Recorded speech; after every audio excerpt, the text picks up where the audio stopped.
Welcome, everyone. My name is Danielle Zurawicki. I'm the supervisor of counseling here at Hunterdon Central. I want to thank you guys for coming in person and those who are watching from home. Tonight, Mrs. Nectarline is going to present some information, and we have some other counselors here as well on our early college planning night.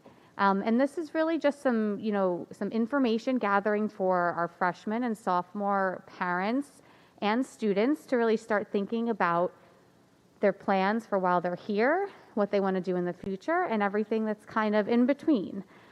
So we are going to be taking questions from the audience and also from home. So those who are home can submit questions through a Google survey. We will look to address the questions at the end of the presentation, and we're going to continue the recording at the end so that way people in the audience and those who are at home can get their questions answered. We do try to wrap up by 8 o'clock at the very latest. So just, we'll be aware of time. And if there are any questions we don't address, we can always try to put together almost like a frequently asked questions and get that out to you guys as well. So without further ado, I want to introduce Mrs. Jen Nectarline. She is our college and career counselor. All right, good evening, everybody, and to everybody that's at home, just a couple of housekeeping things, and thank you to Danielle for the introduction. We've got a great number of people watching from home, and thank you to those of you that came out on what was really a beautiful fall day. I don't know about you, but I left the jacket alone for a little bit, and it was just a nice little surprise for November. So for those that are at home, there was an email sent to all 9th and 10th grade parents and students yesterday reminding of the event, and it included a link to a Google form that you can fill out. And we have checked our form. We know that it's working, and there's actually some questions coming in, but they happen to be technical difficulties. Jim, it says there is no volume at home. So lots of questions in there letting us know that there is no audio feed at home. And those of you at home watching, if there eventually is an audio feed, if one of you could just pop that into the questions. Jim's giving me thumbs up that home should be good. So if one of you at home has access to our Google form and can let us know we're good, just a simple "we hear you" would be helpful. So this is the new day of presenting programs. 2 years ago, this auditorium was packed with 9th and 10th grade parents, but obviously we've got a lot at home tonight, and we thank those of you that came out. So now those of you that are here, we'll take questions at the end. We may push close to 8 with some of our content delivery, and then we'll certainly take some questions from you and some from our audio's working, thank you, and some from our folks at home. So as Danielle said, I'm Jen Nectarline. I'm the college and career counselor here at Central, and this is my 14th year in this role that I'm incredibly humbled to serve. This is an area that I love and I'm passionate about, and I'm thinking that through listening tonight to all of us talk that you'll learn that we're incredibly passionate school counselors. My role here at Central is to focus solely on post-secondary planning and college admissions and career exploration. So the vast majority of my time here at Central is spent with our upperclassmen. I do serve the entire student body. So to manage that, I spend the first half of the year working with seniors, and the second half of the year, which I'll transition to soon in January, working with juniors. But we do carve out some time here in the late fall, early winter to address early college planning resources. And then in a couple of weeks in December, I'll spend 2 whole days meeting with our entire 9th grade class to introduce them to Naviance, which is our college and career planning software.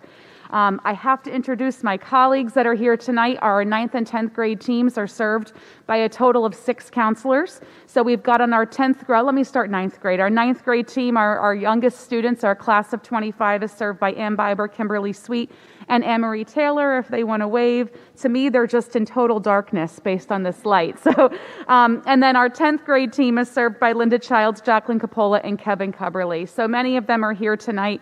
I know that we don't get these chances a lot to let parents and counselors be face-to-face unless it's a back-to-school night or maybe an individual meeting. So I'm grateful for you being here tonight. And like I said, I'm Jen Nectarline. So I just want to go into a couple of things. I think we're all good. Everyone at home can hear us. And about 25 people just let me know that the audio is working. So thank you all. We're good to go. So just a couple of things. Hopefully you picked up one of these when you walked in. Those of you at home, don't be jealous. This is our PowerPoint that you're going to see as our camera crew navigates between myself and that. So this is just our PowerPoint. We will get that posted for you on our early college planning website, and I'll highlight that at the end. So just a couple things we're going to go over tonight. We're going to talk about the why, what brings us here, why we feel a need to have a program that addresses just our underclassmen when it comes to college and career planning. We'll go a little bit into each year, 9th grade year, 10th grade year, where we'd like to see our students, kind of a suggested timeline of how they should be spending their time in those years. And then we'll talk about all the different components that you've probably heard about that find their way into this process, like extracurricular activities and what they mean and their importance. We'll talk about 4-year academic planning and choosing classes, which students will do each year here to complete their graduation requirements. Things like standardized testing and SATs, searching, visiting, and so on and so forth. So we've got a pretty full agenda. And one thing I missed at the beginning as we were working through our technical difficulties is I want to welcome our students that are here tonight. Any of our evening programs are designed for parents and for students. Now, what's unique about early college planning is we don't actually pool our students from class like we do in junior and senior years to run formal group sessions, but rather we make this night something that is for all audiences. So I see you out there, and I don't know if they're on at home, but I welcome them, and I'm glad that they're here tonight. And I'll talk later about how we do meet with students in 9th and 10th grade as we kind of push into classes. But in junior and senior year, we have our evening programs, mostly designed for parents, and a student version as well. So a couple questions that we hear a lot from our 9th and 10th grade families. How do we start planning? The big how. How do you begin this process? So my hope tonight is that we address this. And another big, more common question in the last 20 months or so is what has happened to this process? You might have heard things in the media or from friends who've been through it, but how has this process impacted by our current times? So we will go over those and a whole lot more. So why do we do this? We do this so that our families can gain a better understanding of this process earlier.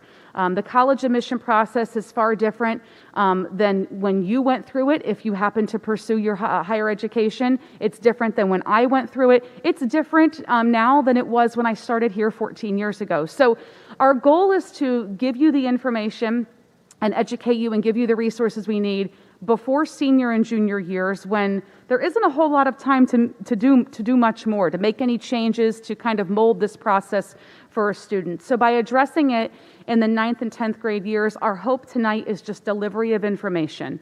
We don't want to see families walk out and feel like there's so much to do, and there's this massive to-do list and boxes to check, and certainly we don't want panic to set in. My hope is that the things that you see on our screen tonight and that we talk about are things that have either been addressed with your child through introductory groups in 9th and 10th grade already. You've talked about them at home. So hopefully no big surprises, but rather bringing the information into sort of an organized fashion and letting you know what is wise to do and when. And it also gives you a little bit more time. You know, the students get much busier as they get to junior and senior years. They may be more involved in activities here or activities outside of Hunterdon Central. You're going to find that it's limited time to actually get out and visit campuses. You may be limited to just breaks or summer. So by stretching this out, if your child is open to it or students, you're open to it, by getting on some campuses in 9th and 10th grade and taking some good notes and photos, you can really start to build up your knowledge of a diverse number of schools. And lastly, I do think there's a lot of benefit to planning early to reduce the stress and the pile-on that will create in senior year. There will always be a little bit of extra effort and possibly some stress in senior year, even for those students who plan ahead. It's a brand new process. Our seniors right now have never been through this before. And even those who tell me, I've been thinking about this and talking about this since 8th or 9th grade with my family, but it's still stressful. There are deadlines to meet, there are things to write, there are things to keep organized. But by talking about it and engaging with this process in your underclassmen years, even if it's just lightly, it'll certainly bring down that stress level in senior year. So before I go on, another thing I wanted to ask is, at least in our live audience here right now, how many of you have or you are of the class of 25, our freshman class? Okay, wonderful. And then our sophomore class of 24, sophomore students or parents. So it's a pretty even split. Those of you at home, I don't know, but I'm just assuming you're a fairly even split as well. And we're like I said, we're so glad that you're tuning in tonight. So what do we need to do this?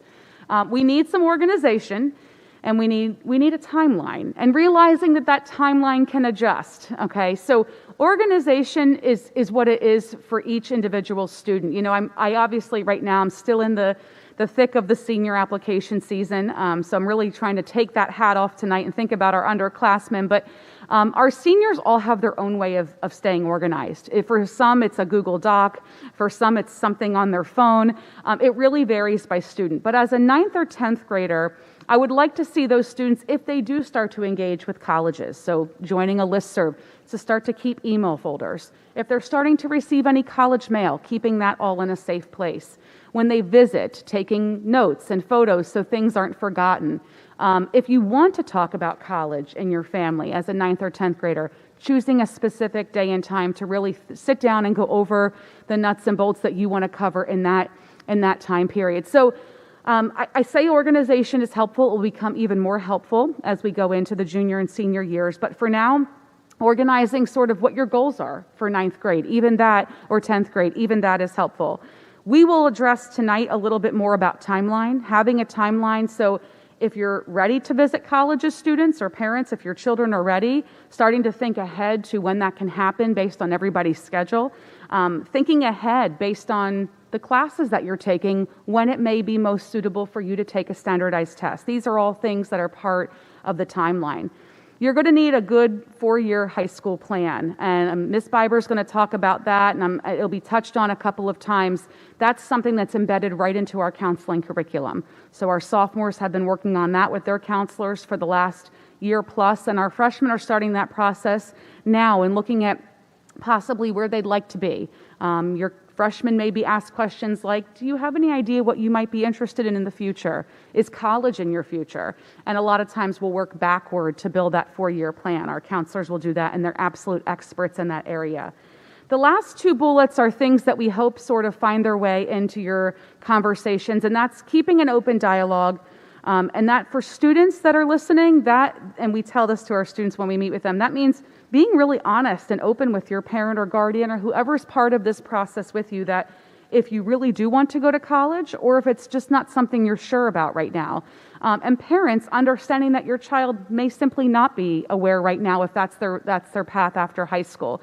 So keeping that dialogue open. Now, if within your family you've determined that college is something that's going to happen after Hunterdon Central, starting to become open about things like distance and cost and certain factors that are going to play into this.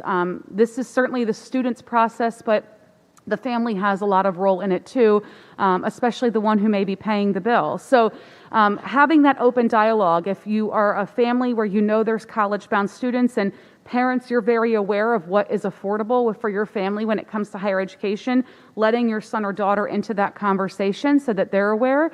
And I can tell you on the other end of that, what I see as college and career counselor working with seniors year-round is students who haven't been given that information sometimes from their parents and are faced with really difficult decisions in April and May of their senior year when they applied to all schools that averaged $65,000 a year and got no help. And when I'm saying no merit scholarships, and their family didn't qualify for need-based aid. And because that open dialogue lacked in that family, and there was no conversation about what was affordable, those students were left in a really difficult position in spring of their senior year. So I encourage you, where it's most comfortable for your family, to have that open dialogue. If college is in the future for your student, to really open up that conversation about finances. And then a positive and a realistic attitude. And I say it's tough sometimes to stay positive in this process. We know our seniors go through, some stressful moments, and we know parents may get stressed when they want to let their students take the driver's seat, maybe even in 9th or 10th grade, but they keep having to sort of do everything. We do know that parents get frustrated and they want their child to meet certain tasks and goals, but try to understand that in due time it will happen. We have a lot of students who don't really hit the ground running with the college process until midway through senior year, and they are incredibly successful. I haven't even seen those students yet, and they will be so successful with this process. And realistic attitude, that really comes down to being realistic about finances, being realistic about selectivity and admission.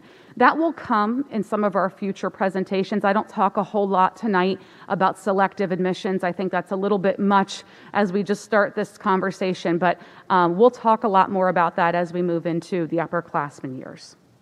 Okay. And like I said about questions, those of you at home, we're going to take a look at what's coming in near the end, and those of you here in our live audience tonight in the auditorium, jot them down, and certainly we'll take them near the end. So I'm going to take the next 2 slides and go over some 9th and 10th grade sort of topics and themes. And after each one, I'm going to bring up a counselor from that grade level to kind of talk more about what's really happening in the offices right now and what they're working on. So in 9th grade year, these are just our suggestions. So if you have a freshman here or you have a sophomore and you're looking at this list going, did we do all of those things? No fear, okay? These will come, but these are built in to our curriculum, meeting with their counselor. That's a given. And I'll let our 9th grade counselor, Ms. Biber, talk a little bit about how they've done that so far. Creating a 4-year plan like we talked about earlier, and that's going to be an overall plan of all their academic years and the courses that they're taking. And I'll touch a little bit more on some of the others, because I know that Anne's going to cover these, but involvement.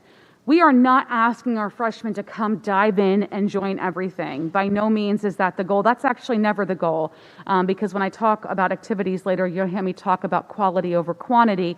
But starting to get involved, maybe in some new things, some things they've never had a chance to explore. Wow, Central has that, but I never got a chance to do that in middle school, or maybe I'll try this out. This is an exploration year in 9th grade. We are not asking for commitment to anything. And again, I'm going to put my senior hat back on, and just today, talking with some of our seniors and going through some of their activity sections on their applications, and I say, you did that just in 9th grade. I love that you mentioned that. And they say, well, is that okay? I just tried it out. I didn't really like it, and I moved on to other things. Yeah, I think it's important for colleges to see that you might have tried something in 9th grade and it just didn't click. So freshmen should use this year to explore. We have so many clubs and activities, and it's not just limited to Central.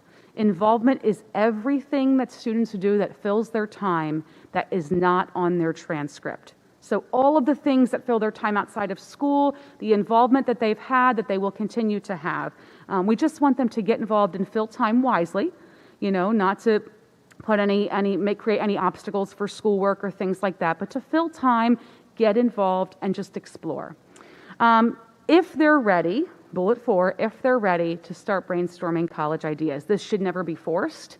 This should never be something guided, solely by parents. If a freshman student comes into high school and says, yeah, I want to go to college, I don't know a lot about it, that's okay to start brainstorming now. And that could be as simple as a search on Naviance, which they'll get to engage with next month. It could be a really casual college visit to our state university or a small private school here within 45 minutes. Just start brainstorming, casual conversation. No list needs to be built. I will talk about what that looks like so you have that information. But brainstorming, if they're ready.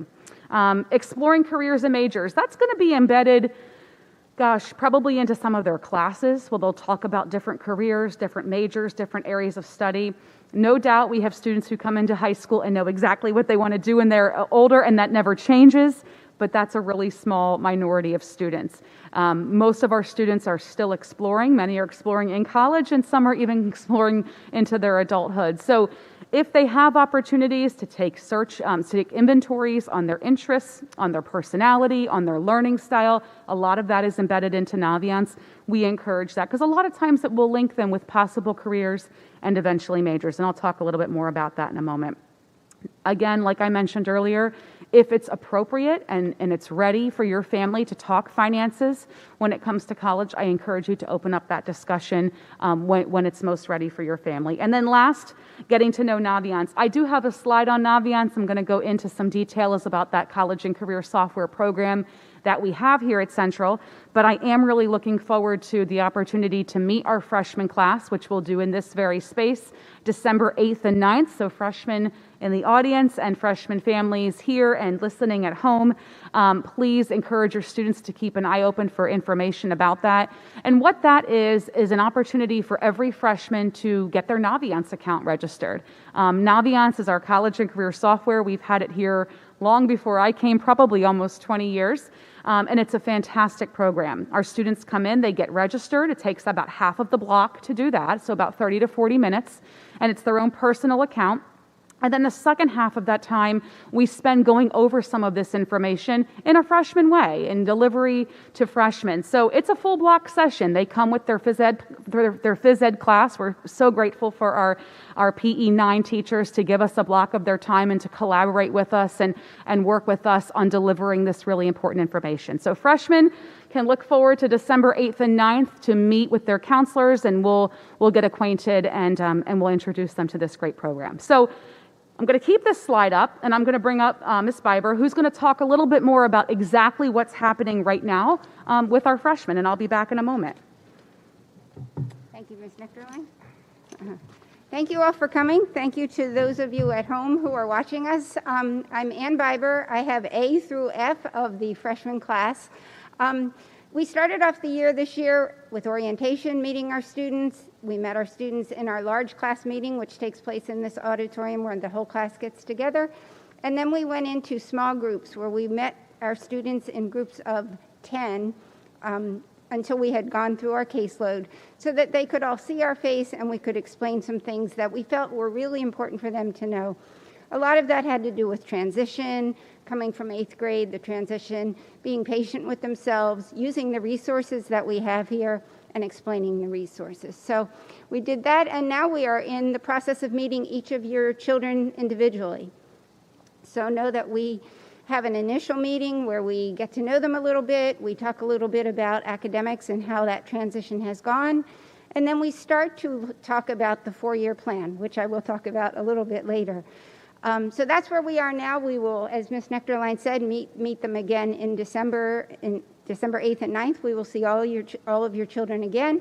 And then in the spring, scheduling starts in February. Once scheduling has taken place, once students have scheduled themselves in Aspen, then we meet with each child again individually throughout the spring. What that means and what I just said is we probably see, officially, we see your children 4-5 times a year. But that doesn't mean that we don't want to see them more. And that actually leads me to when Mrs. Nectarline was talking about the 9th grade timeline, what was going through my head is use these years, use this 9th and 10th grade year for your child to get to know themselves and also to get to know their counselor. And when I say get to know their counselor, they don't have to wait for a pass for us. They can reach out even with a question. The more we know them, the more we can help them through this 4-year journey and also help them get to where they want to afterwards. So know that we welcome a relationship with your child. And also, I encourage you to be that person at home who helps them explore who they are. I know you do that already, but I'm going to give you a suggestion that I think really is important that sometimes gets overlooked. Our children are all curious. And when you see your child being curious about something, I'm going to ask you to make note of that out loud to them so they have an awareness that that's something that they want to know more about. That speaks to who they are inside. It speaks to something that jazzes them, something that drives them. And that will lead to those future who am I kinds of answers. I have one more tip that I want to say. So when Ms. Nectarline was talking about being organized, I encourage you to start a Google Doc, a spreadsheet, a Word doc, anything in 9th grade, all you 9th grade students and 10th grade, to keep track of what you are doing now, your volunteer activities, your volunteer hours, your any kind of activities that you do, because as you apply to colleges and maybe National Honor Society, they're going to ask for hours. They're going to ask for how many years did you do this? How many weeks did you do this? And it is really hard to remember as a senior what you have done as a freshman. So I'm going to ask you, just start one, keep it in a folder, and that way you'll be organized. Add to it as you go along. So I think that's it. Thank you. Great, thank you, Ms. Biber. And as I say, before I switch to the 10th grade slide, what you're seeing up there are suggestions. But what's really great about the comprehensive curriculum that we offer in our counseling department is a lot of this is just embedded right in. There's some things that, it's going to be up to the family how much you discuss college, or up to the student. It's going to be up to you how much you talk about how college is going to be paid for. Those are really family matters, but everything else up here really does find its way right into the curriculum that our counselors are covering with their students. Let's switch over to 10th grade. So you're going to see a couple things repeated because these are things that we do every year. Several meetings with the counselor, updating the 4-year plan. Now we take a step back and look at the activities. What did we do in 9th grade? Did we enjoy this? Was this fulfilling? Do I want to stop this? Do I want to give it another try for another year? Taking a step back to really evaluate how time is spent. We start to think about some of the things that are going to come out of those grade levels. So things like the PSAT, the practice exam, is it worth taking? That'll be discussions with the counselor, but certainly practice never hurts. If you have started researching continuing that, or maybe starting that process of sophomore year is the time that you're ready. And we do start to send information out to our sophomores about things like our college fair, some of our programs that are more community-based, and then there'll be some career exploration opportunities for our sophomores in the 2022, the second half of the year. I'm going to go ahead and bring up Linda Childs, one of our 10th grade counselors, who's going to touch on some of these topics a little more and tell you what they're really working on right now. Thank you, Mrs. Nectarline. Good evening, everyone. Again, I'm Linda Childs. I'm one of the counselors for the sophomore team. I have letters A through F. And as Ms. Biber mentioned, and Mrs. Nectarline mentioned, our timeline is similar to the freshman timeline. And we're actually finding that we're having to make some adjustments because of the pandemic. So, for example, Naviance is traditionally an experience that students do in person, in groups, and we love that. And last year, like everybody, we had to adjust, and so that was a virtual format. It was in the form of a video, which was emailed to all freshmen, all parents. So we encourage you guys to definitely check that video out if you haven't yet.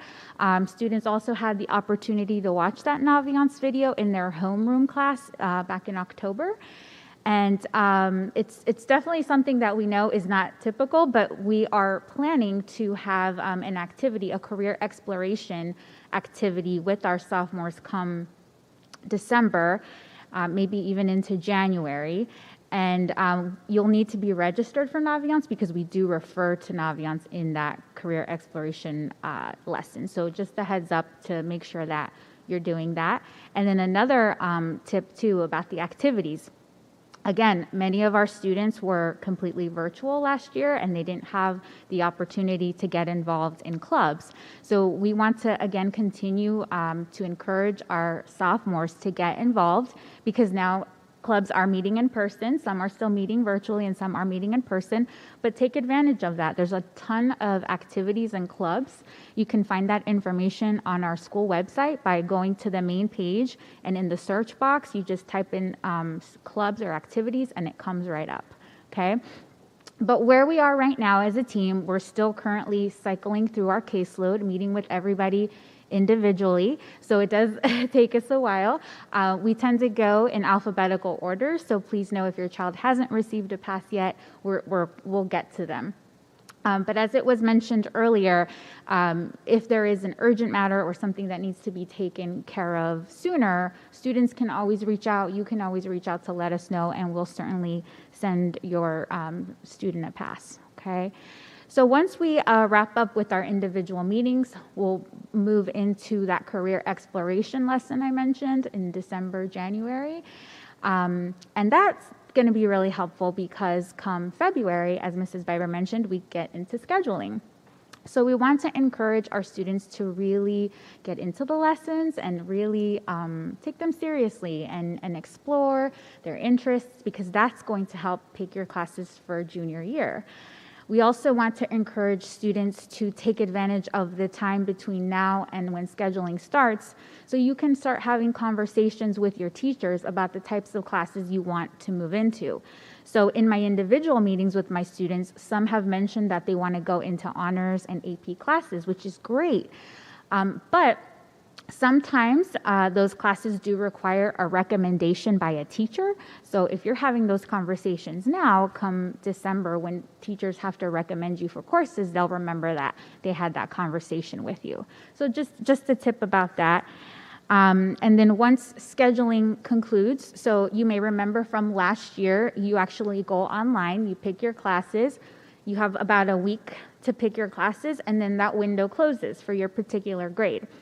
And then that's when we start cycling through our caseloads again to meet with you guys to confirm that your selections are what you would like. And we also update your 4-year plan.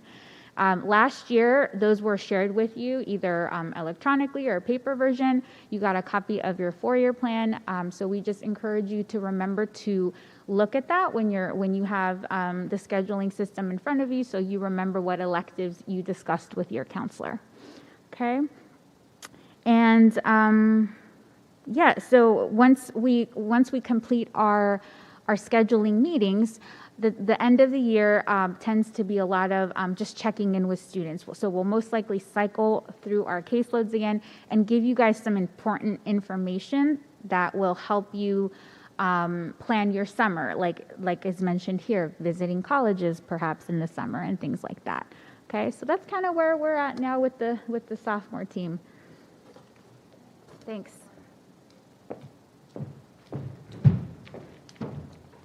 Okay, I'm just back up for a quick transition moment before we turn it over to some more academic planning. So like we said, just suggested topics and themes for these 2 years. Don't let anything here overwhelm you if you're thinking, we haven't touched on all that. It will naturally occur through our curriculum. I'm going to turn it back over to Ann Biber to talk a little bit more about the 4-year plan and the academic planning over the next few slides, and then I'll be back. Thank you. Okay. Mrs. Nectarline and Mrs. Childs have talked about the 4-year plan. I want to say it's unique to Hunterdon Central. I'm sure other schools do it, but it is such an integral part of our curriculum that I feel it's ours. So if the way that I describe a 4-year plan is, say you're using a map app on your phone. You put in your destination, and then it gives you pathways to get there. Our 4-year plan is exactly that. We ask students and we talk to students about, what are you thinking about? Where do you think you want to be in senior year? What kinds of classes have you thought about taking? And we talk about that with them. We explore it with them. And then we put that into the 4-year plan. In addition to the classes that they have to take, we then do that with their electives as well. So say, for example, say I have a student that wants to take, they love robotics. They want to take robotics too. What we do is we look at, well, what do you have to do to get there? You have to take TED, which is an introductory course, Intro to Robotics, Robotics 1, to get to Robotics 2. How do we put that in your schedule? So again, that's the basic premise of the 4-year plan. That really has nothing to do with what is on this slide. So I'm going to jump onto this slide now. What you see on this slide is what we have told all of our freshmen. I have had freshmen come into my office already and say, I don't want to take this class. It's going to ruin my GPA. I don't want to ruin my GPA. And I've asked all freshmen in our small group meetings, we talked about the GPA is just one piece of who you are. And really what we have found historically, and Mrs. Nectarline can attest to this, that's why this is on this slide, is that what colleges are looking for, they're looking at your transcript. They're looking at the grades in the classes that you have taken in Hunterdon Central, and followed by the strength of your curriculum. Now know the strength of the curriculum will differ for each student. Rigor is different for each student. So it is what is appropriate for you and how you have performed or done in those classes that is most important. The GPA will follow from that. But know that we really stress that to our students to think past. You are more than just a number. The aim for college admissions is to take 4 years of academic classes, English, math, social studies, and science. And also we encourage our students to continue with world language, at least through a 3rd year, preferably through a 4th if they are doing well and they enjoy it. The transcript, this next bullet is difficult, especially in freshman year. I will say to my students now in my individual meetings, do you have any idea what you are thinking about for the future? Do you have any idea what you might want to do? Do you want to go to college? We start there, and then we work towards what are they interested in. Your transcript should support your college major, if known, but not many 9th or 10th grade students know what that major will be. So we talk about interests instead. Do you know that you really like math? Then let's look at the math and how to expand the math courses in your curriculum. The one thing that Mrs. Nectarline talked about, and I think Mrs. Childs as well, is there can be academic level movement. We work with our students and we encourage them to talk to their teachers. I've had many students come in and say, I really want to take honors English next year. Speak to your teacher now, please, so that your teacher has that in mind as they start to think about your recommendations. And know that the 4-year plan is a working plan. It can change. And we do update it, and your interests will change, so we change it as we go along. You will receive one digitally for the freshman class. We will share it with you. And you will have commenting rights, but not editing rights, because we like to keep it the fidelity of the document. But know that we will be working with you on those. Let's see, what else did I want to go over? The last thing, scheduling. Scheduling happens in February. As Mrs. Child said, you will put all of your schedule requests into your Aspen account in addition to your teacher's recommendations will populate. And then what we will do is we'll meet with you individually afterwards. Between now and then, I encourage you to go into the program of studies, which is on our school website, and get to know the classes that we offer. I've had many seniors who have come to me and said, I have a friend in forensics. I didn't know we had a forensics class. If you are taking the time to look at the program of studies, you're going to know that we have a tremendous amount of electives. We're so fortunate here to have a tremendous amount of electives, and I want you to find classes that you're most interested in. I could easily tell them to you, but I can't tell you every class that's in the program of studies. So on a snowy Sunday afternoon, when you can't go anywhere, please take time to look at the program of studies and get to know your choices in your classes. That's it.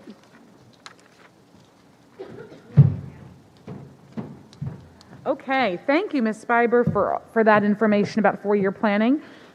It's far better for our grade level counselors to talk about that, as I don't do scheduling. I certainly know our program of studies and our curriculum from a college admissions standpoint and what's needed there, but she definitely has that information, so thank you. We're going to switch gears a little bit and talk about extracurricular activities. I'm just going to toggle here over to, and the questions are coming in. So fantastic, thank you. So again, those of you at home, we will get to those. If you're at home and tuning in maybe a little bit later and wondering how you ask questions, the email that was sent out to you yesterday has a link to our Google form to put those in. So we know that is working successfully. So let's talk a little bit more about activities, make sure we're looking at the same thing. We touched on this a little bit, and I'll start with this because I get this question a lot, is how this pandemic has impacted our activities. And it's probably safe to say that impact we actually saw far less of this year with our current seniors, and I'm going to put my senior hat back on. But it's obviously trickling down to our classes in some way, shape, or form. Fortunately, for a 9th or 10th grade student, their activities coming in this year or even last year were probably going through the motions like normal. It's our students who perhaps lost a whole year or year and a half of their clubs, their sports, and things like that. What I will say, though, is the impact is really not really on the frequency or how often we engage or how many hours we spend, but on what students are actually doing. When I review applications for seniors, I read things so differently than I did 20 months ago. And before this has happened, it was so important, the clubs, the sports, the service, and all of that was really taking over the activities for a student applying to college. But now, and what I assume may be happening with some of our freshmen and sophomores, is the way that we spend our time has changed a little bit. We are certainly seeing students mention a lot more family responsibilities than ever before, realizing that some of the older siblings in the home while parents perhaps had to work, took on not only their own schoolwork, but that of the guidance and leadership over their younger siblings. That became a really significant activity and something that a lot of our students spoke about in college apps last year and in this year. We know that some activities students may not feel comfortable doing like they did before. They may not put as much time into them, but realize that colleges are very understanding of that. And as a ninth grader, you have so much time to let those activities develop and flourish. And as sophomores, maybe last year it was kind of strange coming to Central, or maybe that students did come to Central and they were virtual, but engaging in activities was still sort of challenging. And now's the time to really pick up the pace. Our clubs are out there. Our students are doing everything from their sales to their events to their what they promote and their beliefs and values of their club. They are very active. We have a play happening this weekend down on the other campus in our little theater. It's safe to say that things are back and sports are back, and the opportunities that students want to work are very plentiful in this community, as most of our storefronts have hiring signs. So for a sophomore who maybe had kind of a shaky year with that and didn't get involved in as much, those opportunities are here now. And colleges will understand the absence of that perhaps in ninth grade. And then for our ninth graders, like I mentioned earlier, this is the time to explore, touch on different things. We have so much to offer here. But when it really comes down to activities and filling time, it is about quality over quantity. Colleges do not want to see long lists of activities. They understand that students do need to fit in sleeping and relaxation every once in a while, and that students who have upwards of 15 to 20 different activities and clubs, they know that those students aren't able to engage deeply into those activities. I encourage our students to keep their list shorter, and that goes for the 9th and 10th grade years too, to not engage in too much so that you're only skimming the surface or kind of dabbling an hour here, an hour there, to really start to think about that time investment. So the shorter list with deeper involvement, opportunities to hold leadership roles or committee chairs or create events or new things within a club or an activity is really important. And again, this includes the outside of central activities. We have numerous students here who don't really participate in a whole lot of clubs here. Maybe they don't play sports for Hunterdon Central, but they play rec basketball or a rec softball league. They have a job outside of school. They participate in dance at a local studio or martial arts or their church or synagogue, whatever the case may be. That's perfectly fine. The activities do not need to fall under the umbrella of Hunterdon Central. They can be anything that fills time. And we want students to do things that are meaningful to them, important to them, not what they think a college wants to see. And I'm still educating seniors to this day on when they say to me, well, Mrs. Nectarline, what do you think the college wants me to write about in this essay? Or do you think the college will think this activity is better than this one? I say, we don't talk about that. Those questions are meaningless in this process. This is about you presenting your most authentic self. Whether it's through an essay, it's through the courses you take, this is not somebody else's process. There will be influence, whether it's from a teacher, a peer, a counselor, a family member, a sibling, someone they is a mentor, or someone that they aspire to be like. Whatever the case is, there will be influence, but ultimately this is the student's process. And to make the most of it and let it be the most meaningful process, they need to do what's most important to them. So I hope that as parents and guardians are listening, that we allow our students to engage in activities here at Central, clubs we offer that you're thinking, that's not really something we ever talked about, but let's let Jack get involved in that, and let's let him try that. So I hope those opportunities are there, and that we're not thinking about what colleges want to see. They want to see an authentic self, and believe it or not, they're pretty good at determining what's authentic and what's not, and as they spent so much time reading applications. I don't want students to forget about summer. I want summer to be a downtime for students to relax and sort of pull away from academics for about 10 or 11 weeks. But these are great opportunities for students to try out a first part-time job, to do some travel, family travel, and how students embrace their culture and heritage and ethnicity. Those are really important experiences.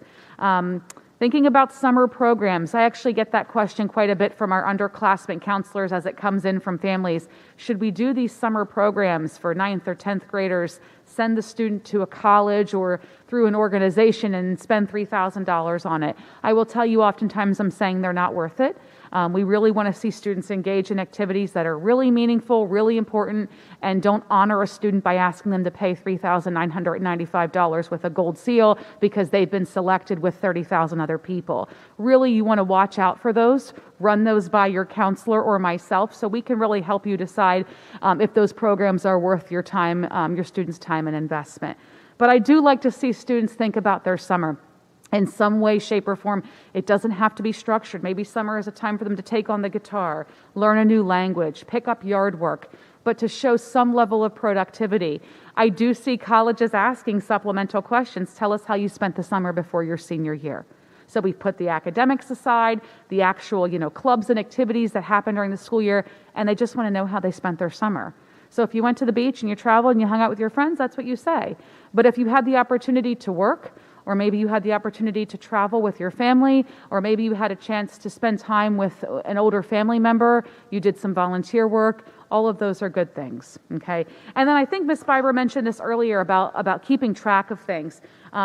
Seniors forget things. I'm working with them now, and I often say, are you sure there's nothing else? How did you spend your 9th and 10th grade year? And a lot of times, anything after the second half of 10th grade gets a little blurry, but I tell them to remember the things that they did. What did you do in 9th grade? How did you spend your summers? And again, this goes back to organization. It can be in any form that works for them. I think because we're a Google-based school and we use Google Docs and Sheets and all of that often, and they're documents that you can collaborate on as a family, those are really good holding spaces for this information. They will need this information for things like Ann mentioned, the NHS application, if that comes their way. If they're applying for a first part-time job and just having a log of how they spend their time, and eventually they will need it when they're going through the college application process. So let me shift gears into a slide that I only built into this presentation this year. Usually we don't talk a whole lot about college list making in 9th and 10th grade years. I think it's kind of premature, but I realize that when I look back at feedback and questions that have come in from previous early college planning nights, these questions always came up. And I know that families want to know. This is part of the how and where do we start when there's thousands of options. So I will say this, and I'll just put this up here solely as resource, not as a to-do. A healthy college list, I use that term a lot here at Central, has 3 categories. And you may have heard of some of these terms before in different forms. The first one being a probable school. When I went through this process, and if you went through it, you probably know this term as a safety. We do stop students pretty quick in their tracks when they say, those are my safeties. There's nothing safe in college admission. College admission is a process that's out of a student's control. There is no determination of a school being so safe to get into. There are high probabilities of getting in, and that's just a little bit of a healthier word to use. So probable schools, target schools, kind of in the middle, they match pretty well with a student's overall profile, and then reach schools. Reach schools, students tend to not have many problems putting those on their list. And I'm not saying that with any harm. It's just that's usually where lists start, is pretty reach heavy, and that's where we come in and sort of bringing those lists down to reality so that our students can actually see the work they've accomplished in high school pay off in the spring of their senior year when they have far more acceptances than denials. So we're working with students a lot on saying, let's show you some data. Let's talk a little bit about the selectivity at some of these schools and bring our list to a more realistic place.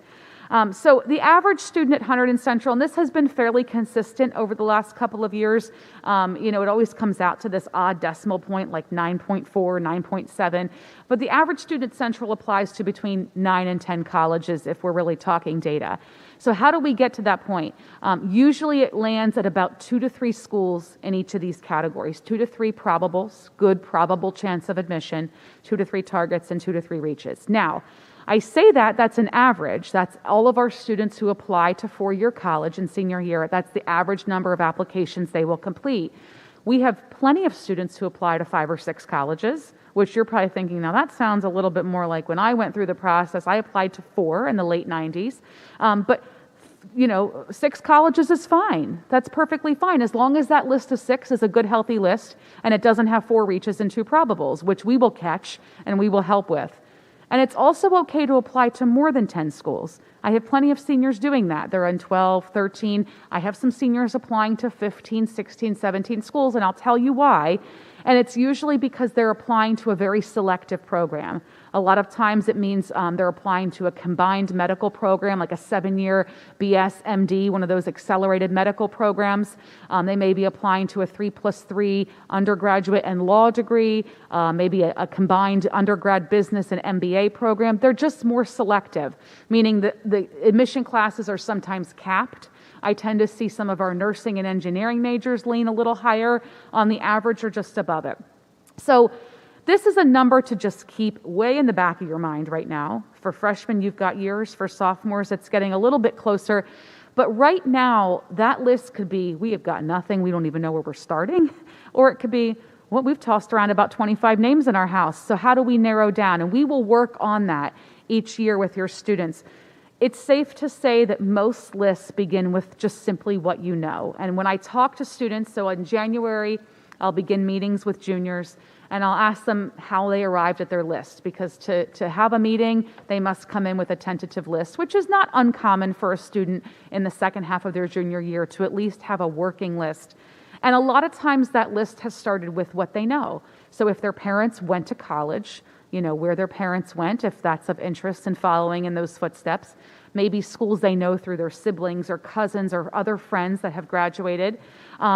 The media plays a tremendous role. Sports plays a huge role with the popularity of colleges, as I'm sure you know. So students can easily tell you who's on ESPN on a fall Saturday, but they might not tell you about a hidden gem of school that we're going to bring onto their list that is an hour away.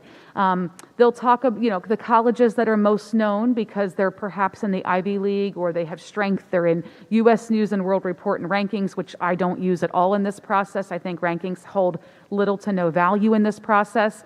So that's where lists typically start, is what we know, what we're familiar with. And we'll bring students in, we'll talk about them, we'll always make suggestions. So don't be surprised if you're talking with your student there and you hear a school and you've never heard of it and go, where'd you hear about that? Well, Mrs. Nectarline thought it'd be a good fit for me based on the criteria and things I mentioned.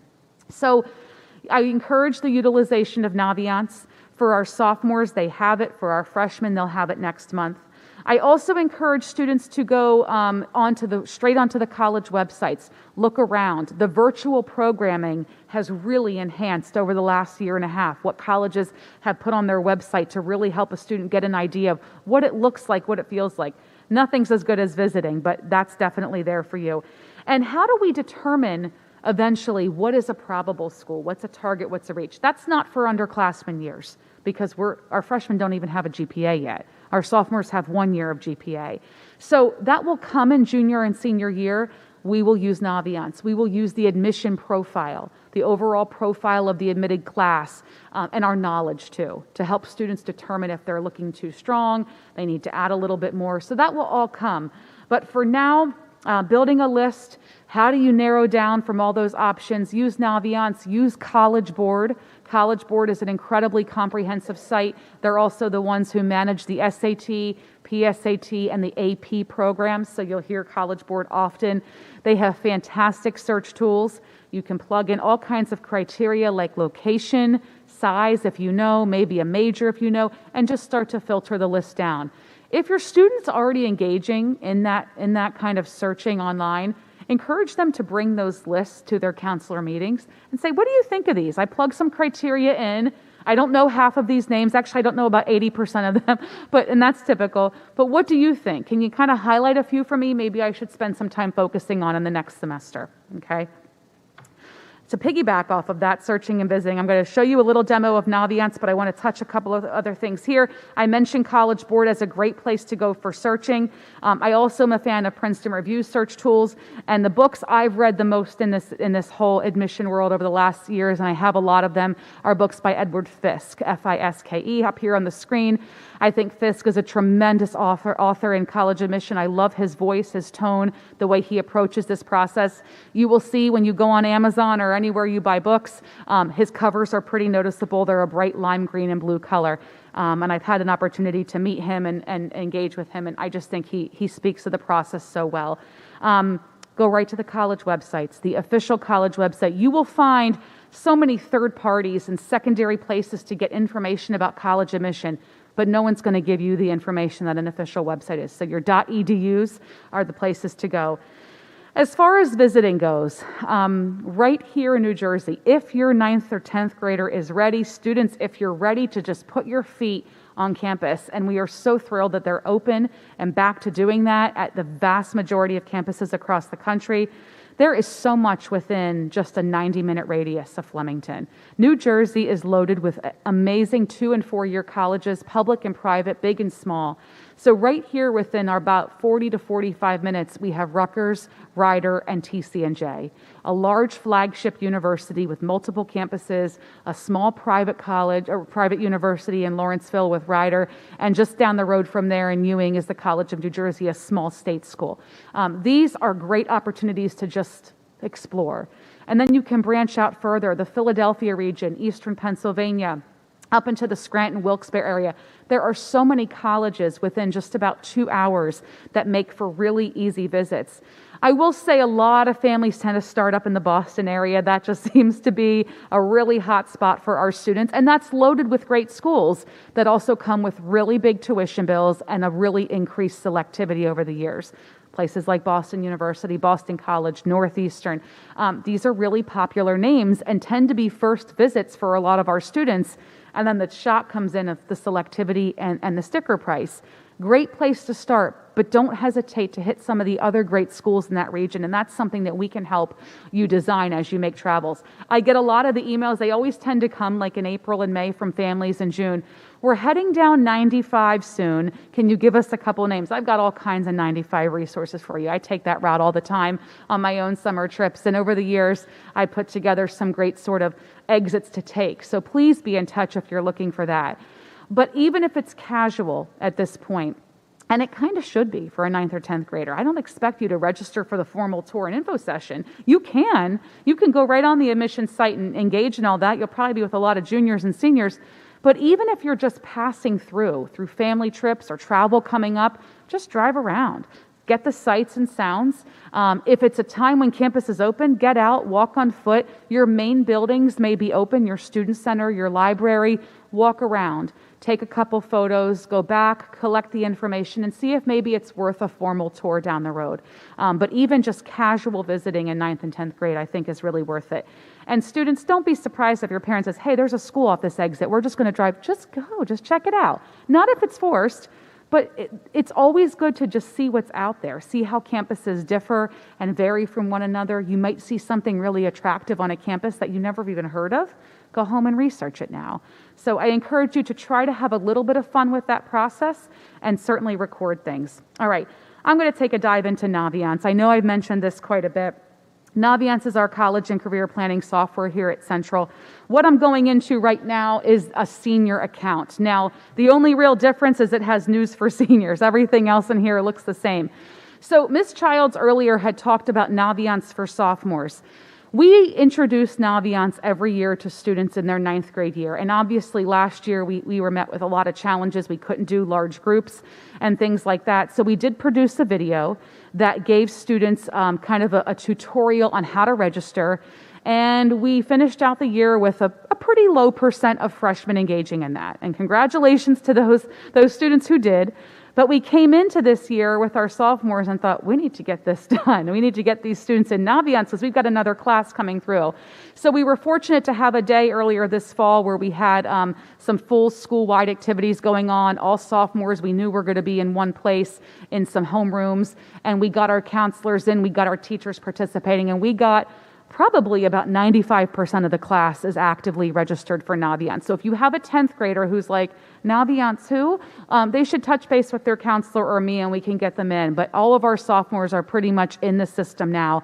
And this is what's coming up for freshmen December 8th and 9th. So I am not going to spend a whole lot of time going through this right now, but I do want to show you the main function of Naviance that our students use it for. Our seniors are using it for really significant things. They're sending requests for transcripts and letters of recommendation, all the things that complete a college app. That's all happening in here. So As a 9th or 10th grader, this is a system you want to get comfortable with because it's not going anywhere. It's going to become a really big part of your experience in junior and senior years. But for now, all these tabs across the top show students all the different things that are offered in Naviance. We've got our whole career section to explore careers, take different assessments. There's a lot in there, but I just want to highlight for you, because this is where the parents kind of stop in their tracks and go, it does all that?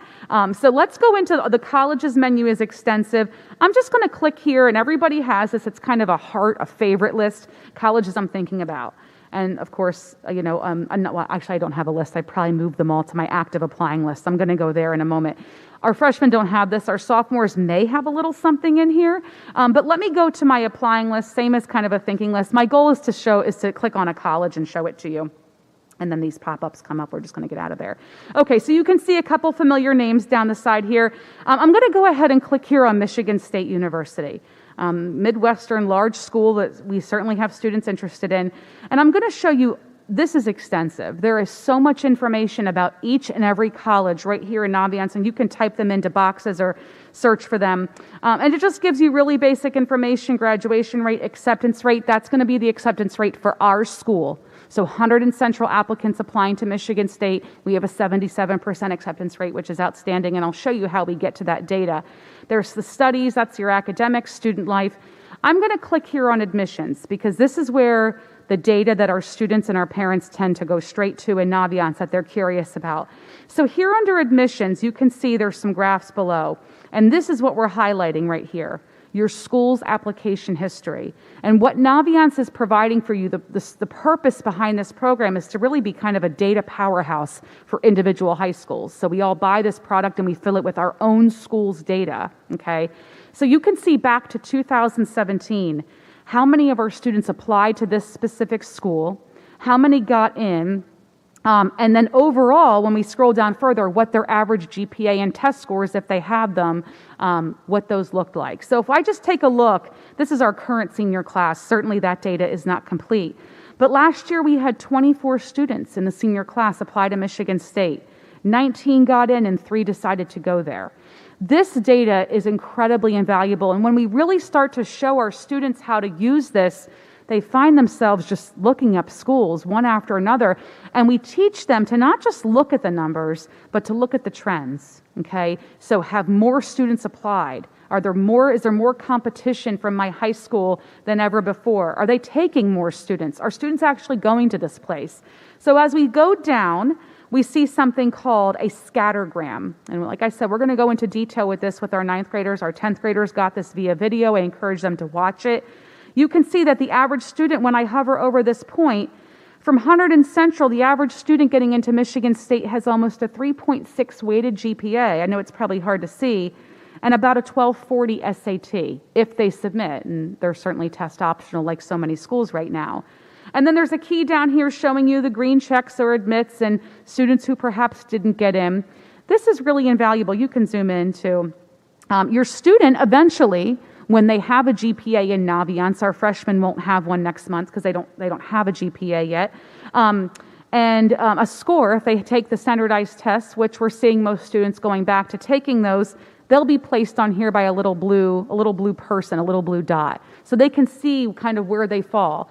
And I would tell you a student with a 3.42 and an 1160 SAT has a pretty solid chance of getting into Michigan State. They're surrounded by a lot of students who get admitted, okay? So this is showing you a couple years of data in a kind of a picture, and then certainly by graph. And I'm just keeping an eye on my time. I don't want to spend a lot of time. I know you're probably thinking, can you look up another school or play around with it? You have this, sophomores. Freshmen, it's coming in a couple of weeks. So that is just one part of Naviance. Check out our video online. We cover the careers, all the assessments. There's just a lot of good stuff in here, and we spend a lot of time in this program. All right, I am going to go ahead and jump back to my PowerPoint here and take a look at our next slide, majors and careers. So we said earlier that a component of sophomore year is our career exploration groups, which our sophomore team will work on in 2022, sometime in that winter, spring time. They'll meet with students by classes and go over some career exploration options, and Naviance spend a little bit more time on that. There's so many resources in there to explore different pathways. I want to highlight probably one of my favorite search areas for when it comes to college, to majors and careers. This took me right to College Board and their subsection called Big Future, which is sort of their comprehensive college planning resource. I think you look at this and it looks kind of plain. There's just a lot of little headers here, but then there's these little blue boxes. When I meet with a student who's like, I love the idea of business, I like that as a career, but I don't even know how I get there. What do I major in? And I show them how this expands down into so many subcategories that they can really search through to understand all the various paths that are involved in business. They're kind of blown away. It's really like a web. So if I have a student who says, you know what, I've heard of actuary science, I'm not really sure what it entails, we'll take them to the profile page of it here on College Board. It talks about the major. It gets into sort of what they do, what it helps to be, some traits and characteristics, things like that. But I think it's the right side of the screen, and this is for every major and career out there. And some of you are probably going, I'm going to check out my career. I want to see how accurate it is. This is where the really cool information lies. So finding schools that offer this major. It'll link students right to a list produced by College Board. High school courses that are helpful to take. We offer just about all of these here at Central. What kind of courses will you take as an actuary science major in college? What are majors that are similar to that? So you like the idea of it, but what else could I explore? And what kind of careers are out there that are like an actuary, but not an actuary? Just one page of information, and this is for every career out there, every major. So again, I got to this College Board Big Future, and it's going to be our major and career search. And again, everyone, this is all going to be linked on our Central website. But if you just go to College Board Big Future, because I see so many people writing right now, major and career search, you will find this. This is really good stuff for a freshman or sophomore. Like Ann said on that snowy Sunday, just look around like, oh, hey, look at this. Let's check this out. And I think that course link to talk about what courses you should take in high school, College Board pretty much nails it. They do a really good job with this feature. So that's there. Where opportunities lie for students to shadow. I know that in 9th and 10th grade, they're a little bit young for that. We tend to see it a little bit more in upperclassmen years, but I'm putting it out there as something for you to think about. When your students can shadow, they should. You may have industry connections through your own work if your student wants to go into that field. You may know people that they can spend a week over a break or a summer just shadowing, whether it's someone in healthcare, someone in engineering, anything like that, business. Those are really good opportunities for students to really get to know what's involved in the career. Volunteering, certainly, and asking questions. You know, a lot of times students don't realize just who you may know or people they may meet through different opportunities where they can just ask questions about careers. So we encourage that. And I leave this last bullet here just so you know what's trending, what you know our students are talking a lot about. Computer science has just gone through the roof. There are so many students interested in comp sci. I'm really proud of our students across, males, females, across the board, really covering the computer science landscape. It's offered at so many colleges, outstanding programs, very broad and very needed. So we see a lot of comp sci majors. Engineering will never slow down. STEM really in general is quite popular for Hunterdon Central students to pursue. The sciences in preparation for maybe an advanced degree in medicine or healthcare, certainly technology, computer science, but engineering is the big part of that STEM acronym. We have a lot of students pursuing engineering majors. And I won't leave out the M for math. We do have math and statistic majors and actuary science majors. We have a lot of interest in business, students wanting to go into things like finance and accounting. We have a lot of students interested in business from the sports end of things, so that's really popular. And then the last few related more to kind of science, allied health. So many students interested in PT, physical therapy, occupational therapy, speech pathology, nursing. Those are not slowing down either. And there is so much more beyond this. I tend to think these are like the things students think exist, but they don't really know what else is out there.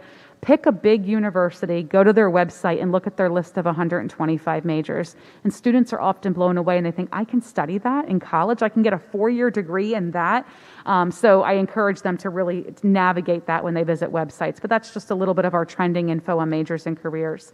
I'll talk a little bit about testing, not too much. It's not too important right now for underclassmen, but I want to address what has probably been the biggest change and trend in the last 20 months as a result of the pandemic, and that was that the vast majority of schools have dropped their test score requirement.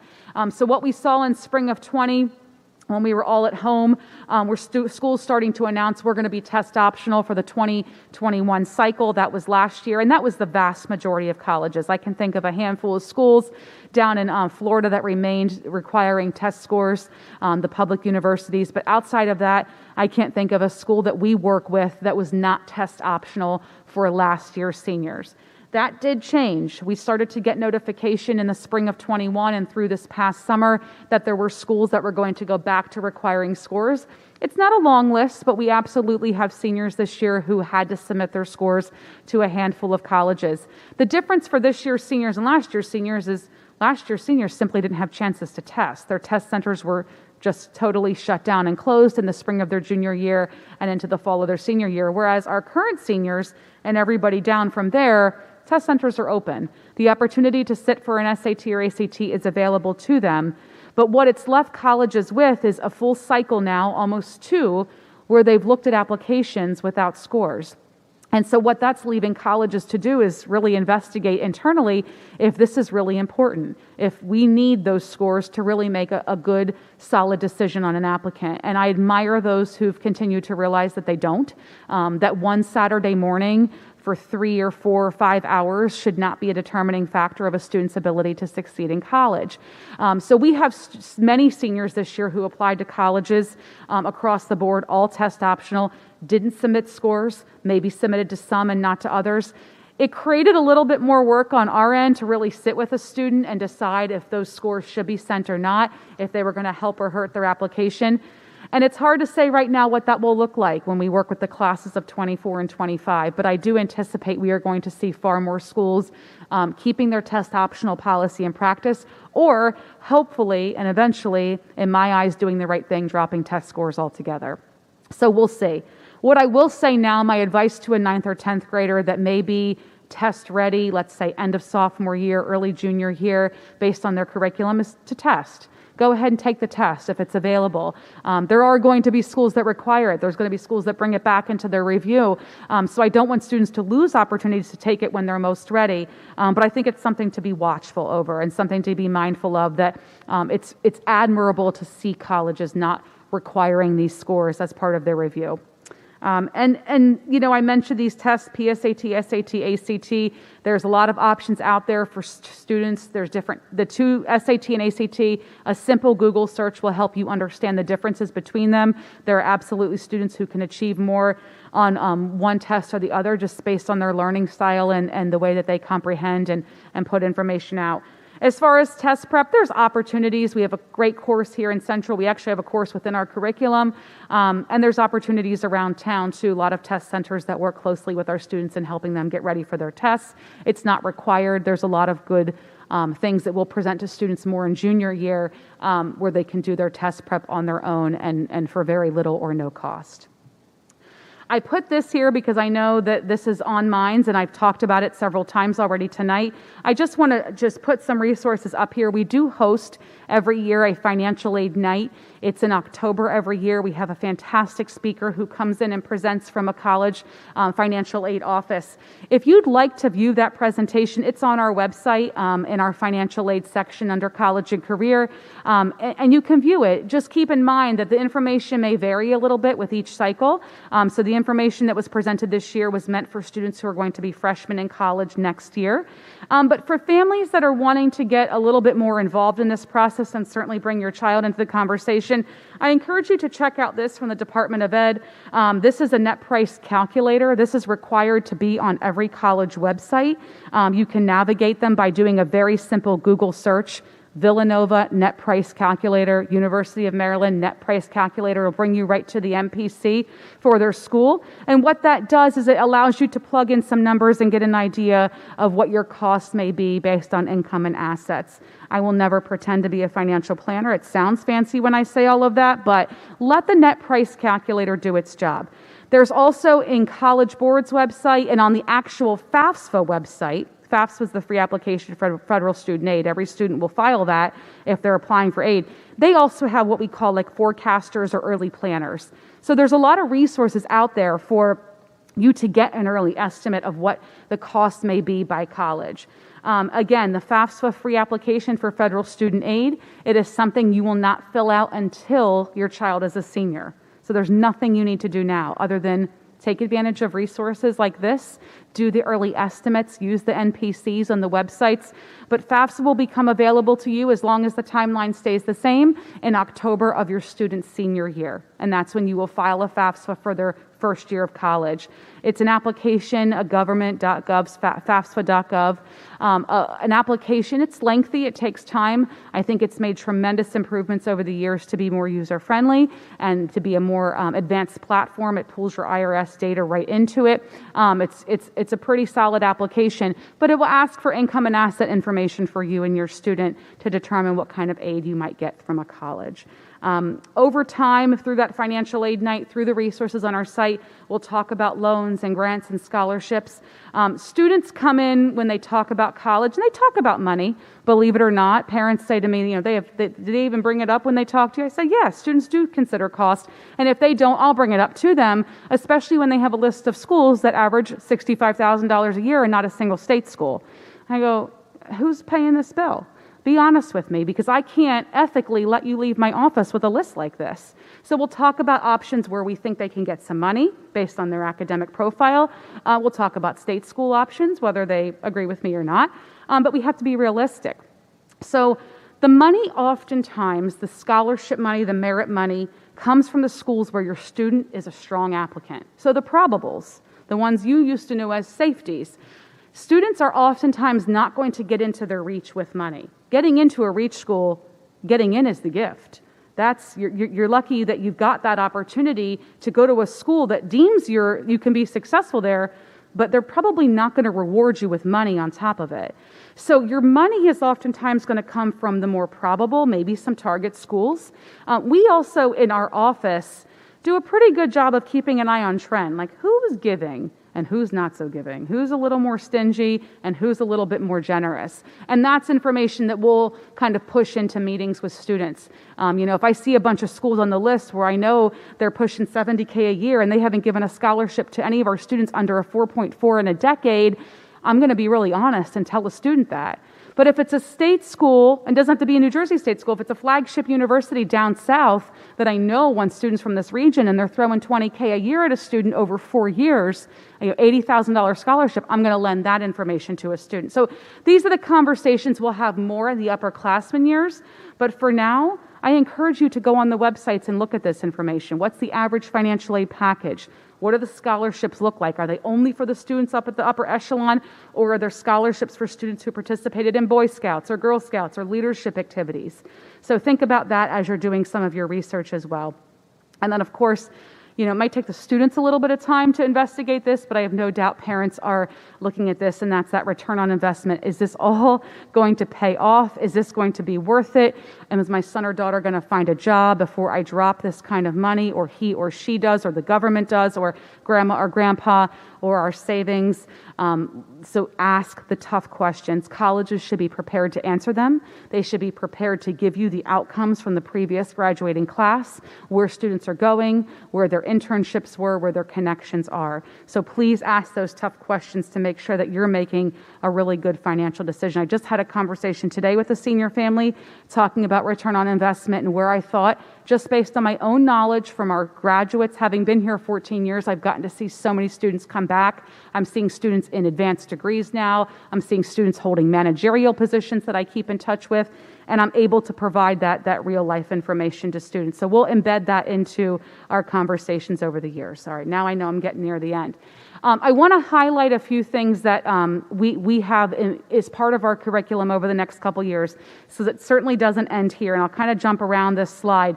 Tonight's program, Early College Planning Night, it's geared toward 9th and 10th graders. We sort of make this part one of a 3-part series. So we will have a program and certainly if you're a 9th grade family, come back next year. There's always new information, and it's always good to get the information and pile it on to your resources. But we will piggyback this in junior year with an 11th grade college planning night, which happens in January, kind of our kickoff to college planning, really getting into it at that midpoint of junior year. And then in September every year, we host our 12th grade college planning night. So it all sort of piggybacks on each other. Back to the top, our college and career programming, it's embedded into student meetings as it needs to be. If your child wants to talk about their life after Central as early as 9th grade, their counselor will meet them where they're at. They just have to bring up that conversation. Counselors may ask a couple questions. They'll certainly understand if the student isn't ready to talk about that. But as they're ready and as they're willing, they need to really let their counselor into that conversation so they can help them plan courses, plan ideas for schools to visit, and things like that. The next two bullets are two really fantastic programs that we run, and we are so thrilled they're coming back in person. If you look at the date of the fair, it's always that week, so you can imagine what 2020 was like as I canceled an event that takes 6 months to plan just about overnight. So we host here at Central on the 11-12 campus the Hunterdon County College Fair every spring. Although one year we did have a blizzard because it happened to be the first day of spring with about 6-8 inches of snow. But the fair is a fantastic event. In a typical year, we would have welcomed about 175 different schools in an evening program. It runs from 6:30 to 8:30. This year, we'll probably see less, but we are aiming to have a full in-person fair, and we do invite all students. We welcome 9th and 10th graders to browse the different tables and come to that event. So that is planned for March 22nd, 2022. Admissions panel. This is one of my favorite events. This is where we bring in the experts, the real experts, college admission deans, directors, heads of enrollment from schools where we send students to sit in this very room and offer a panel conversation. I'll ask them some questions, sometimes tough ones, as some of them are my good friends and colleagues, because I think that it's important for transparency. I think it's important that they get down to the nitty-gritty information, but then you get to hear it from them, the people that make decisions. So that event is a great one, and we target 11th, 10th, and 9th. We target all of our students for that because it's a little late for our seniors, but I encourage you to save the date of April 7th for that. And that is also planned for in-person with a live stream. We obviously have our planning nights. We have our student groups. We see our students in large groups in junior and senior years to deliver curriculum. And then at the end here, we have some of our other opportunities. We're hoping to bring back this January our Alumni Day, where we bring our students that have just finished their freshman fall semester. So they just graduated in 2021, and they're invited back for sort of formalized presentations that they give to our juniors and seniors on, informal presentations to talk a little bit about their first semester experience. And it's given in January, which is a really important time as our juniors are really amping up their exploration and our seniors are starting to work toward decisions to hear from students who are there. We are just about to conclude our college visit season. Again, another opportunity for our upperclassmen. So sophomores, listen up. That'll be coming for you next year, and freshmen in 2 years, where we host college visits all throughout the day from mid-September to just about Thanksgiving. And we were really proud this year to host about 170 schools in person and virtually in the evenings. And then, of course, our financial aid night. So lots of college and career programming happening over the span of the years here at Central. A couple things as we close out and get ready to take some questions. Please encourage your students to make a really strong habit of checking email daily. I still remind seniors of it. It is our best way to communicate with the masses. If their email is not organized, this is a great place for parents to step in and say, let's make a couple folders, maybe one for each class that you have, maybe one for college, one for sports and clubs. When I look at a senior's inbox of 4,362 unread messages, I get like a little sweaty and think, how do you function with all of that, especially when they have such important information coming directly from colleges that involves things like their decision and financial aid package. So please, 9th and 10th graders, make a good habit now of keeping your email organized. Parents, obviously, you get listservs so you know about things like tonight. And then, of course, our website has invaluable information. I do have a school Twitter account. If you are a Twitter user, I'm not super active on Twitter, but you can sometimes check out the things I'm doing kind of on the professional end and some of my college visits. I did just click here on the Central website. I get to this page. I'm just going to start from the home page to show you all where we're at. So much of the work that we do in counseling in the college and career area is all right here. right here from our homepage, counseling down to college and career services. You can see senior, junior, early college planning, financial aid.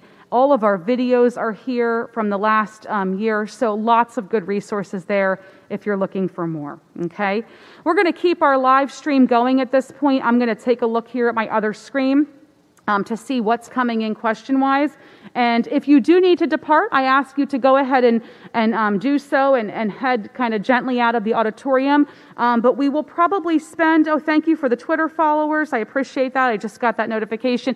I'm going to do about 10, 15 minutes or so of Q&A, and then we'll plan to conclude by 8:15 at the very latest. What I'll try to do here is go back and forth in between questions, and there are certainly some in here on our forum and those in the audience. If you're in the audience tonight and you have a question, raise your hand. I'll go ahead and repeat it so everybody can hear. Are there any out there? Okay, we do have one. Go right ahead. I think your question was, does the high school offer an internship program?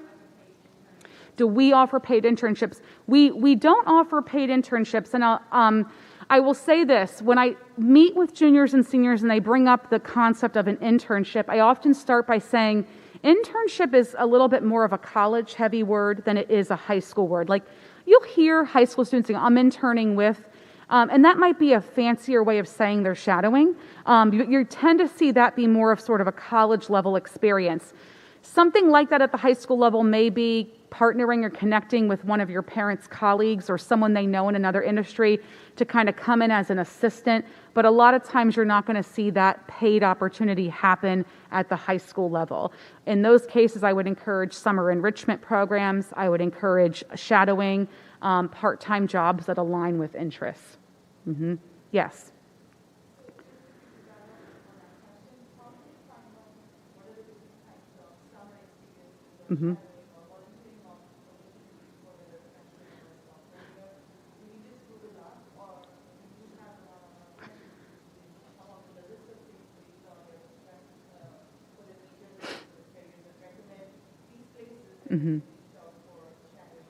Sure. Sure, absolutely. So the question is around summer experiences, and I'll try to touch on some of the things you asked about. We do have a database of summer programs linked in Naviance, and I actually, be totally transparent, haven't dove into that this year to make sure our link is active and working. It's been there for years. So if you email me or your student's counselor, copy us both. We'll make sure that you get that, and we'll make sure that that's updated. I'll take care of that before this week's over. But summer experiences, I'm a little bit more of a fan of the summer programs that occur on college campuses, only because I think that they involve a little bit of the college experience, whether it's residential, it's college credit, it's engaging with professors. What I get a little bit more hesitant of are the programs that come in like a shiny envelope with a seal and say you've been invited, but close out with the fact that it's $5,000, and there's probably the word national, leadership, and youth in the title. It's not that they're not good programs, I just don't think they hold the value of, let's say, a sports marketing camp at Syracuse University for 2 weeks in the summer, believe it or not. And it might seem like that what I just mentioned is kind of lesser, more informal than the national, but the national program has just honored and invited 60,000 people probably. And so no one's being honored. And the fact that you have to pay that kind of money for it, there's no honor there. I will tell you that has absolutely no impact on a college admission decision. So what does is students investing time and energy into things that are important to them. So go to the sports marketing camp if you want to learn about sports marketing and Syracuse's of interest. Work at Chick-fil-A because it's the easiest job in Flemington and the most flexible for you. Do things that are important to you. If you do want to engage in one of those programs, we will reach out to your counselor or me. We will send some links to different programs that our students have found benefit in.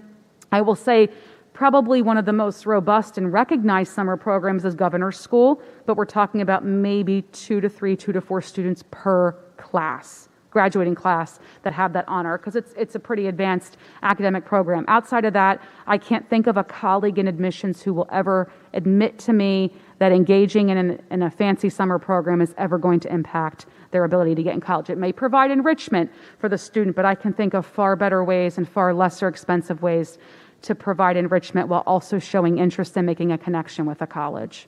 Okay. Volunteering, sure. So we have a volunteering database that we can share with students. That's another document. I'll double check its link on Naviance.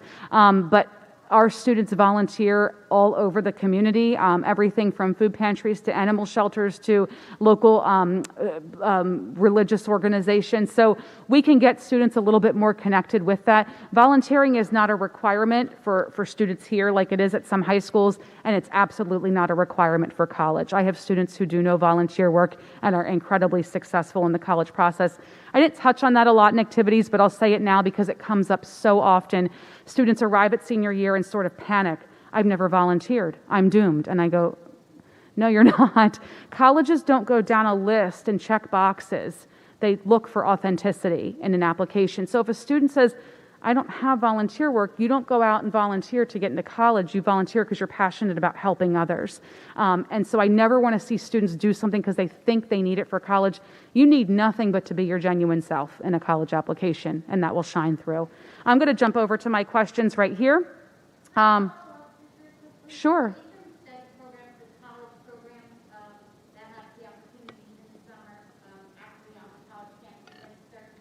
Yeah. So the question is there a general place to search for those summer programs? My best advice is to pick the school and attach right onto the search high school programs for high school students, because I'm thinking maybe a Princeton Review, or there's another site called Peterson's, maybe College Board has summer, but I don't think they're going to pull and extract every college's summer experience the way the college's official website will. Yeah, Ms. Biber.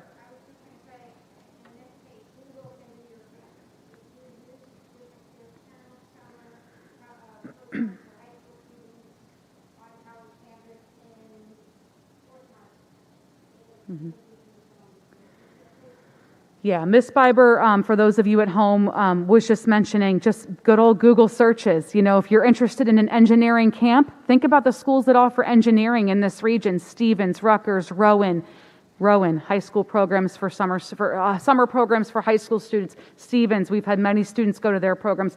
Just about every college and university offers some type of programming in the summer for students that are in high school. So it's really about now tying it to schools of interest. Okay, I'm going to jump over here. I have such a variety of questions, and I'll see here's a simple one. Is there a list of extracurricular clubs and activities on your website? I think Ms. Childs touched on this, but I'm going to take a wild guess. If I'm starting here from the central homepage and I click here for student services, right down to student activities. So those that asked at home about that, you will see our whole list of activities right over here. Okay, and it just goes on and on. So many options, 23 pages of options. Do you have a template or a sample document for the 4-year plan? Absolutely. Ms. Biber, do you want to touch on that, and then I'll repeat it in the microphone, or you can come up.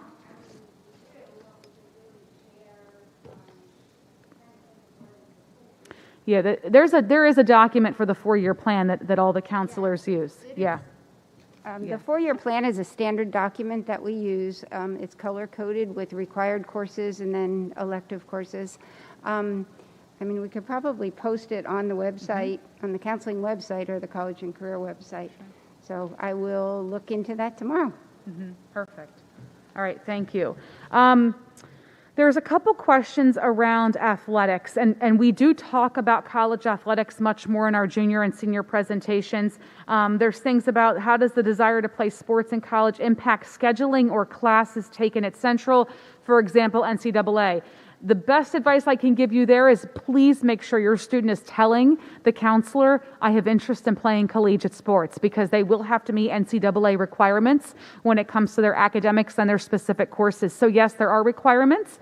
The vast majority of our students are usually in good shape to meet them, but they just need to tell their counselor from the get-go. I'm even thinking maybe about sports, so the counselor can take note of that and make sure that the courses are meeting NCAA requirements throughout high school. There's a question here regarding really a little bit more in depth about athletics and recruiting. sharing your statistics to coaches, how to kind of put yourself out there. That will come a little bit more in the upperclassmen years, but we do see it creep up a little bit in sophomore year, students that are really performing high in sports. There's no one holding a student back from filling out a recruitment questionnaire on a college website. If you go to any college's website and click on the athletics portion, there will always be a section for recruitment or prospective athletes.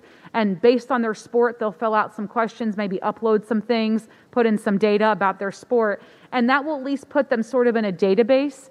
Colleges won't make that formal connection and reach out till later, but students can start to put themselves out there and certainly follow the social media accounts and things like that for the teams. I'm not sure if I'm answering that question totally, but that person can get in touch with myself or the grade level counselor.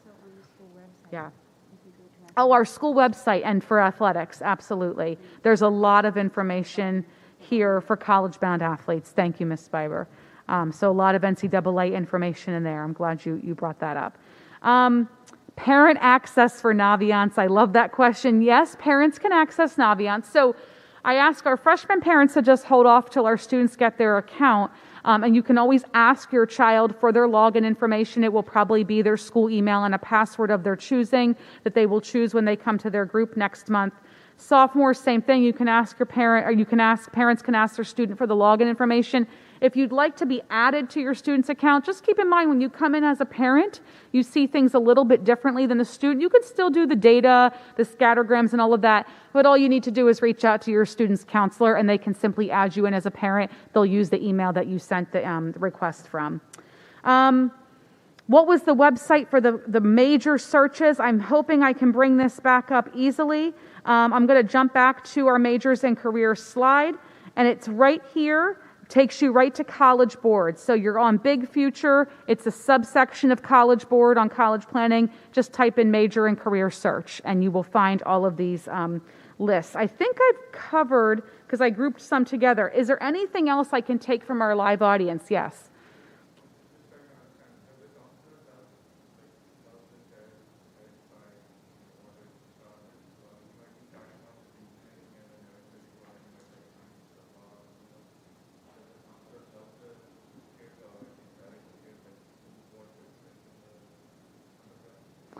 So are you asking, do counselors help students sort of what to expect by major? Yeah, and I think the site we're showing just now, Major and Career Search, will sort of profile what a student can expect.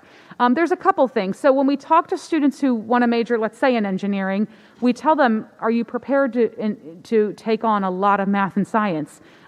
If you weren't so crazy about these math and science classes in high school, then maybe engineering's not the right fit. So we'll talk about that to an extent. I tend, though, to lean a little bit more toward the college for that information. So learning that information on visits. Students that go on a college visit and are looking for things to ask, they should ask the nursing professor or the admissions counselor, what is it like to be a nursing major? What will my freshman year look like? When will I start rotating through hospitals? Or as a business major, what kind of classes will I take in the first year versus my senior year? So as far as what to expect within the major, we can start that conversation, but it's really going to be the colleges that cover that mostly. Did that answer your question? Okay, great. You have a question, yes?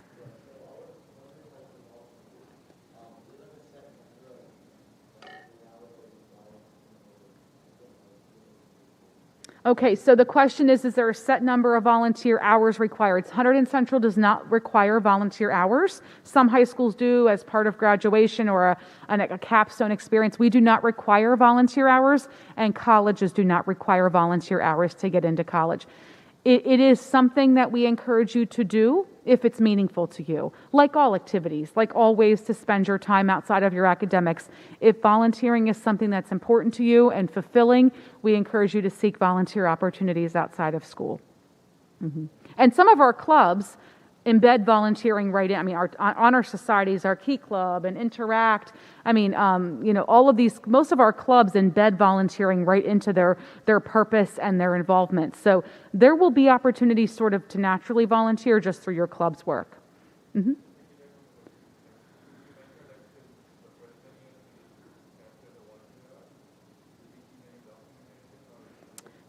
Sure. So if you do start to volunteer, should you keep documentation? You don't necessarily, I will tell you, colleges do not require documentation ever really as part of the application process. But if a freshman or sophomore starts to volunteer now, they may need that eventually for if they're applying for any like external scholarship where they want a log. I don't think it hurts to get a log, but for actually applying to college, you will not need documentation. It's more of a student just producing the average number of hours they put in. And we certainly talk about that more in the upperclassmen years. So, all right. We've hit our time. I think I got to most at home.